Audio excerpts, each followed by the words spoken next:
Now, Amritpal Singh is joining us from Wilmington in the United States, state of Delaware, with more on that. So, Amrit, already India and the United States cooperate on so many sectors. It's multi-sectoral, as we know.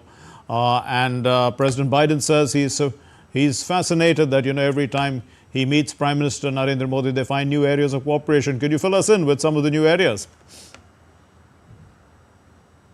Well, that's right. And, that was reflective on the body language of the two leaders when they met, a warm embrace when Prime Minister arrived at the ancestral home or the personal home of President Biden, which is here in Wilmington, actually on the suburbs of Wilmington in the Delaware state.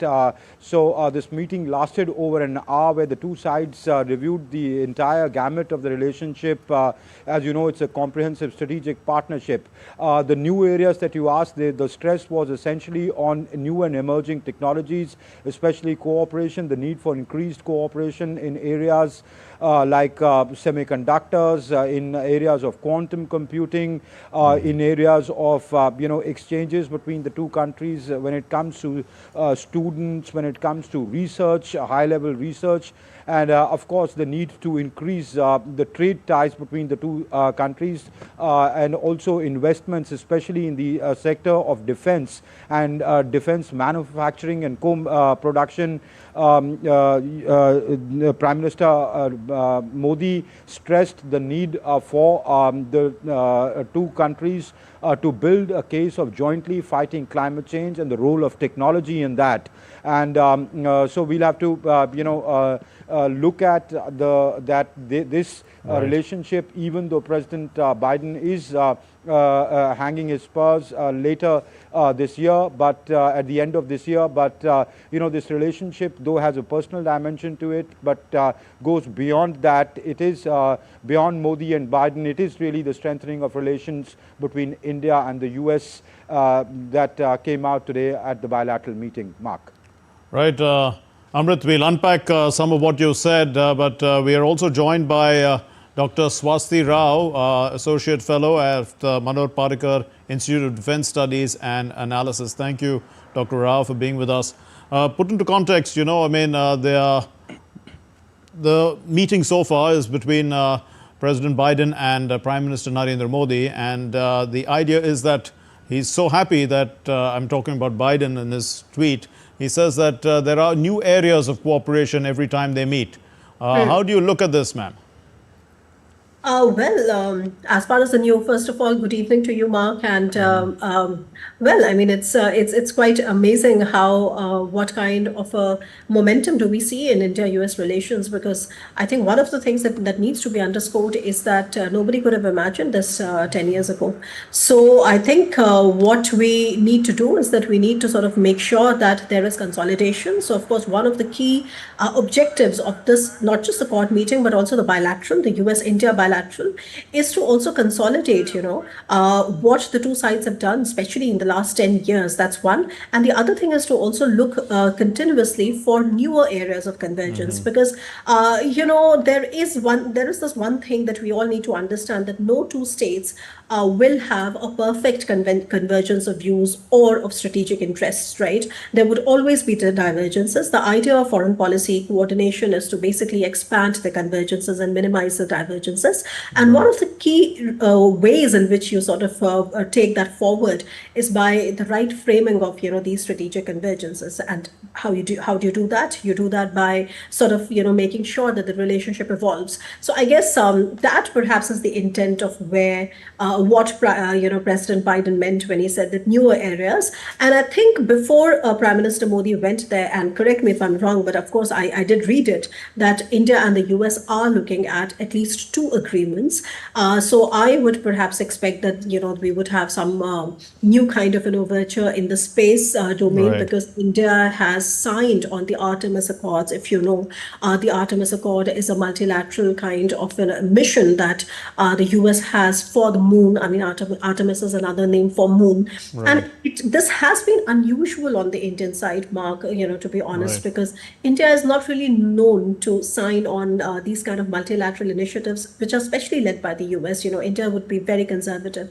But despite that, you see that willingness on the Indian side to walk that extra mile, and you always see that willingness on the US side also to walk the extra mile.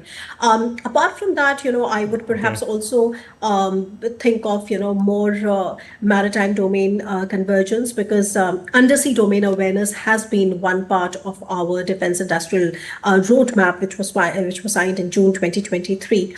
And this again is very closely related to the IPMDA, which is the Indo-Pacific Maritime Domain Awareness Initiative, which is among the 4 Quad partners. So one thing that really makes Quad special is not that it is a fluid plurilateral in the vast domain of Indo-Pacific. What makes the Quad truly special is that India doesn't only have this convergence, of interest with 3 partners, but India also has excellent bilateral ties with each one of these partners. So I would perhaps, link the two and say that, these kind of things would actually finally complement each other, because end of the day, when you're speaking about maritime domain, you're talking about, how to provide a lasting, sustainable security architecture. You would perhaps want to put your act together when it comes to real-time linking of the domain awareness, the maritime domain awareness. So I think these are the things that we would be talking about.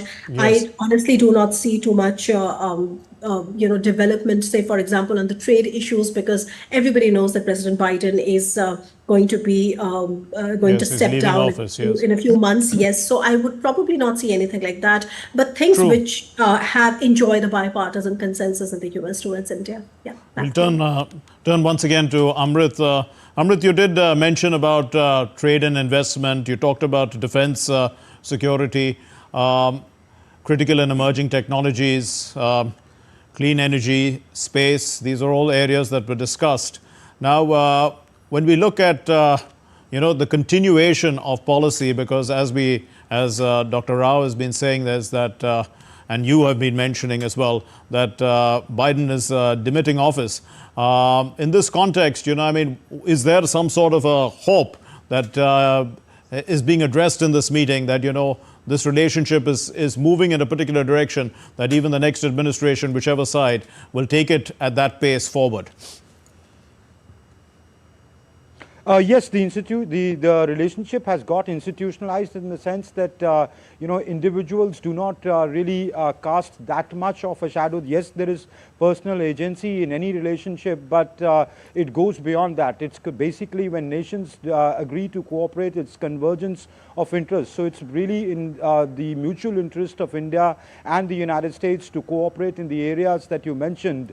And the deal, say, between for the manufacturing of the engines between GE and HAL, that would continue despite irrespective of what administration or what party comes to power in the United States. The very fact that Prime Minister Modi and President Biden could hold a discussion for this long, of course they were accompanied by their delegations, means that there is a continuing interest, and that would continue, because even if you look at the US elections, there is, when it comes to India, there is no real policy difference between the two parties when it comes to the relationship with India. They may have different views on immigration, etc., and that could, that may have some bearing, indirect bearing on, say, the H-1B visas, etc. But then it is also in their interest to utilize India's huge talent pool.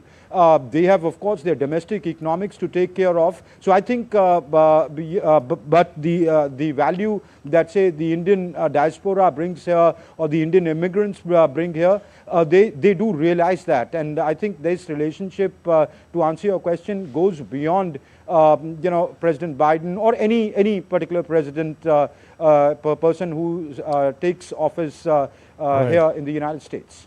We are also joined by Ambassador Anil Kumar Trigunayat, a former senior diplomat who's joining us from Gurugram near Delhi. Ambassador Trigunayat, critical and emerging technologies has been one of the new areas of cooperation between India and the United States. And of course, the Prime Minister will be addressing the Summit of the Future. In this context, I mean, when we look at the future and the deep cooperation that the two countries can share going forward, after all, India is going to take its place on the podium, I mean, amongst the top 3 economies of the world in a short span of time. So the stronger cooperation between India and the United States, especially in these newer areas, is vital, isn't it? Yes, you're absolutely right. I mean, going forward, the world is going to be only dealing with technology, and technological superiority, expediency is what is going to dictate your place in the world. As simple as that. And in that case, this ICET and the NDAS, that the programs that we have signed with the United States, the kind of collaboration that we have with them is very important. The fact is that there should be a timely delivery of these, which is very important. And I think that is something that Prime Minister Modi will be discussing, would have discussed rather, with President Biden, even though President Biden is in the last couple of months. But still, I think that technological cooperation is going to be the backbone of this relationship going forward. I fully agree with Amrit when he said that there is not going to be any great difference between whichever the president takes place or whichever the party. The fact remains is the United States also, like any other country, its foreign policy aimed at serving its own national interests, geopolitical interests. And India today is a strategic pivot in their policy, be it in the Indo-Pacific or elsewhere, be it in the economy or trade sectors, technological cooperation, human resource, HADR, and everything else. And that's why this is an important relationship which needs to go forward. But at the end of the day, we need to see, and as Dr. Jaishankar often says, that 3 M's need to be a part of this, any relationship for that matter, and more so, it should be a relationship of equal partners. And that, I believe, is like mutual interest, mutual respect, and mutual sensitivities. Those are very important, and we have issues there which are going to be discussed by both sides. And I think that this is important to do so between the friends and be very clear about it. So I am a realist, and I believe that it's an important, but this meeting is also, apart from the bilateral domain, is extremely important, not only in the Quad concept, but in what Prime Minister Modi has done in recent times to bring about little peace in the European context of the Russia-Ukraine war. And he would be briefing him about all these issues, which are very important. And the United States has to be a major factor if at all any peace has to come in Russia-Ukraine war or in the Middle East.